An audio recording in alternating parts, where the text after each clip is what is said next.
आगामी निवडणुकांच्या पार्श्वभूमीवर वाहतूक शाखेद्वारे वाढवण्यात आलेल्या गस्ती दरम्यान नवीन पनवेल रेल्वे स्टेशन पूर्व परिसरात संशयास्पद फॉर्च्युनर वाहन आढळून आल्याने मोठी खळबळ उडाली।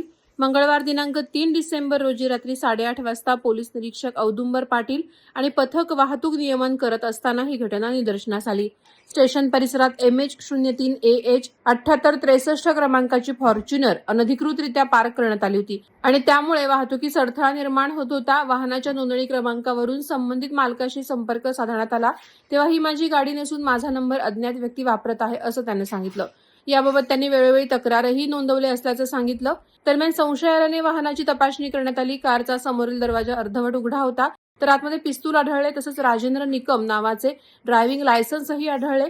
कोर्ट चेकर ॲपद्वारे पडताळणी केली असता राजेंद्र निकम याच्यावर मुंबई विभागात विविध कलमांखाली गुन्हे नोंद असल्याची माहिती मिळाली।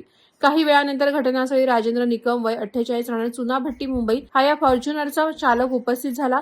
त्याला अनधिकृत पार्किंग, डुप्लिकेट नंबर प्लेट तसंच संशयास्पद साहित्याच्या अनुषंगाने ताब्यात घेऊन खांदेश्वर पोलीस स्टेशनच्या ताब्यात देण्यात आलंय। निवडणुकीच्या काळात अशा घटनांमुळे नागरिकांच्या सुरक्षेची चिंता वाढत असून पोलीस सतर्कतेमुळे असे गुन्हे उघडकीस येत आहेत। वादळवारा लाईव्हसाठी संजय कदम, पनवेल।